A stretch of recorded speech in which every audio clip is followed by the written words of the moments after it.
Əvvəla təşəkkür edirəm dəvətimizi qəbul etdiyiniz üçün. Ümidvaram ki, yaxşısınız. Sujetimizi izləyirik, maraqlı araşdırma idi. Rusiya-Ukrayna məsələsindən danışacağıq bugün sizlə. Ümumilikdə maraqlıdır indi ABŞ-nin Ukraynaya yardımı azaldılıb kəskin şəkildə və New York Times yazır ki, ABŞ ümumiyyətlə Rusiya ilə münasibətləri daha da yaxşılaşdırmaq niyyətindədir, düzəltmək niyyətindədir. Bu New York Times-in iddiasıdır. Bunun fonunda Putindən bu yaxınlarda belə açıqlamaları biz görürük tez-tez.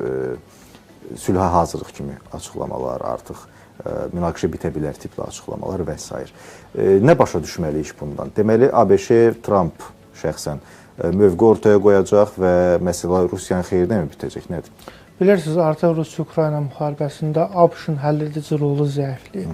Böyük Britaniya, Almaniya, Fransa kifayət qədər Ukraynanı silahlandırır, siyasi, iqtisadi, lojistika dəstəyi verir və bu baxımdan Avropa liderləri, həmçinin Ukrayna prezidenti də bunları hesab etdilər ki, artıq Amerika Birləşmiş Ştatlarını bu prosesdən kənarlaşdırmaq lazımdır.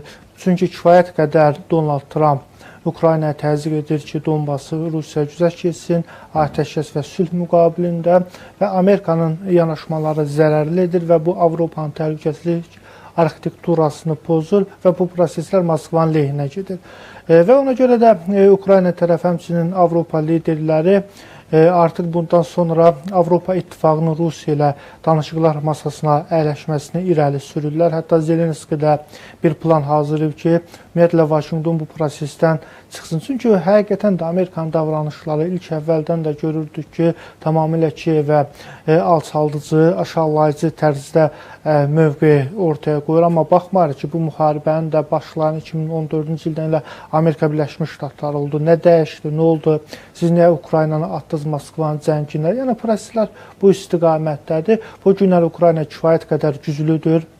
Kifayət qədər öz hərbi sənayesini gücləndirir və Rusiyaya qarşı ölümcül zərbələr vurur və biz bunu Vladimir Putinin ritorikasında da görürük. Düşünürəm ki, bundan sonra Amerika Birləşmiş Ştatları Rusiya-Ukrayna müharibəsinin əsas vasitəçisi olmayacaq. Ola bilər, onda reallıqlara uyğun, beynəlxalq hüquqa uyğun, ədalətli şəkildə prosesə yanaşsın. Yox, sən gəlib Volodymyr Zelenskidən Donbası Rusiya ver sülh naminə, təbii ki, burada Amerikanın danışıqlar masasında yer almayacaq. Artıq əgər Avropa İttifaqı bu danışıqlarda yer alarsa, mən düşünürəm ki, Rusiya ilə müəyyən orta məxrəcə gələcəklər.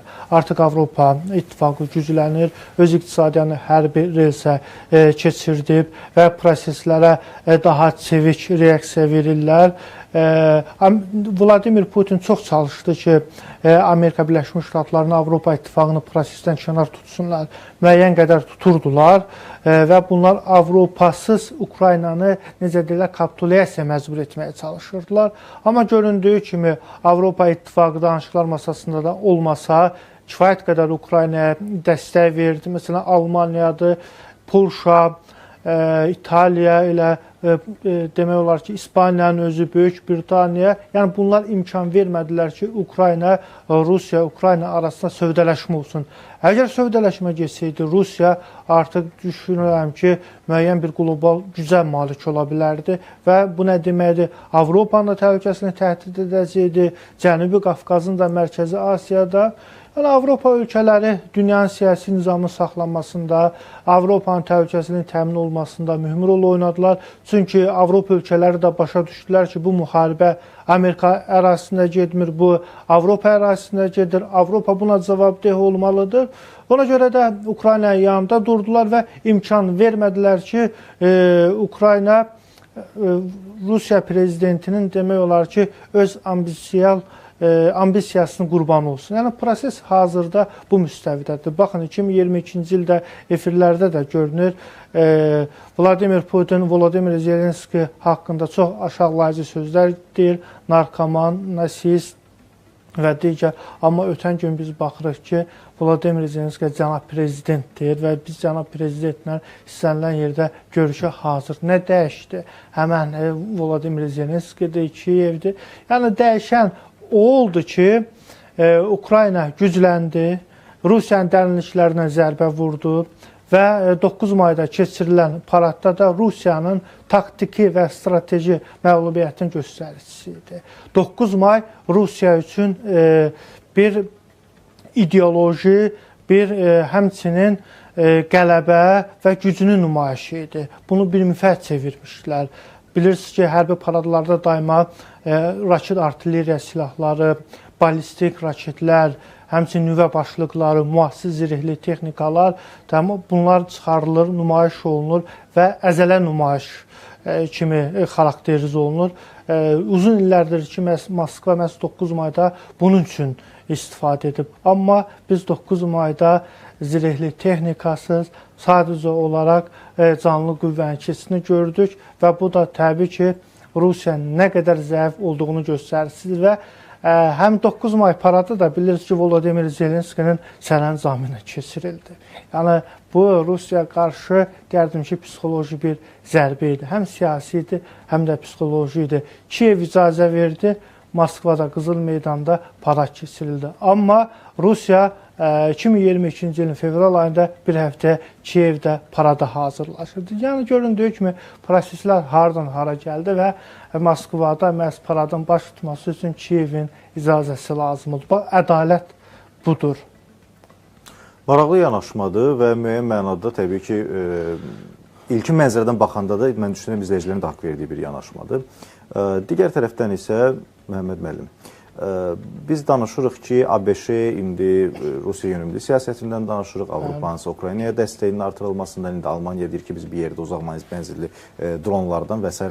istehsal edəcək Ukrayna ilə bir yerdə. Bütün bunlar sözü gedən münaqişəni ABŞ və Avropa arasındakı fikir ayrılığına, gərginliyə gətirib çıxardan bir... Bilirsiniz, yeni dünya siyasi nizamı qurulur. Artıq Amerika Birləşmiş Ştatları Avropanın təhlükəsizliyinə cavabdeh olmaq istəmir. Bu milyardlarla vəsait deməkdir. Donald Trump'ın administrasiyasının izlədiyi siyasət bundan ibarətdir və tərəflər arasında kifayət qədər problemlər ortaya çıxır və düşünürəm ki, elə bu da Avropa İttifaqının geosiyasi maraqlarına da cavab verir. Nə vaxta kimi Avropa İttifaqı öz təhlükəsizliyini təmin etməyəcək, sosial rifah üçün dəyişəcək və Rusiya gördü ki, Avropanın silahları yoxdur, yalnız bunlar rahat yaşamağa öyrəşib. Ona görə də Avropanın şərqini Rusiya təhdid etdi. Və bir növ Trump'ın da bir xeyri oldu. Avropa ölkələri artıq soyuq duş effekti aldılar və gördülər ki, həqiqətən də təhlükə qapıdadır. Biz artıq sosial rifahı bir kənara qoyub öz iqtisadiyyatımızı hər bir rilsə keçirməliyik və güclənməliyik. Çünki Avropa ölkələrinin güclü müdafiə sənaye zavodları var və onlar istəsələr 3 il ərzində özlərinin hərbi potensialını kifayət qədər gücləndirə bilərlər. Baxın, artıq 2 ilə yaxındır ki, Almaniya öz hərbi gücünü kifayət qədər bərpa eləyir. Böyük Britaniya, həmçinin Fransa, İtaliya, Polşa kifayət qədər güclənib. Yəni, Avropa istəsəydi bunu əvvəldən edə bilərdi və Rusiyanın hücumlarını durdura bilərdi. İndi Avropa bu prosesə başlayıb. Amerika Birləşmiş Ştatları öz qoşunlarını da Şərqi Avropadan, Cənub-Şərqi Avropadan da çıxarır. Almaniyadan, İtaliya, Polşa, Rumıniya, bir Baltika ölkələrindən və düşünürəm ki, yeni dünya siyasi nizamında Amerikanın da seçdiyi bir siyasət var və Amerika Birləşmiş Ştatları Avropasız özü beynəlxalq jandarm olmaq istəyir. Amma düşünürəm ki, bu Amerika Birləşmiş Ştatları üçün çətin olacaq. İndi Böyük Britaniya, Avropa İttifaqı birgə öz geopolitik prioritetlərini müəyyən edirlər və bu istiqamətdə siyasət aparırlar. Məhz Rusiyanın da durdurulması, Donald Trump'a qarşı bir mövqe ortaya qoyması hazırki Avropa ölkələrinin konsultasiyasının nəticəsidir. Aydın müəllim, mən sizə təşəkkür edirəm. Çox son ki, bizim qonağımız idi. Əziz tamaşaçılar, biz Moskvanın yeni mövqeyini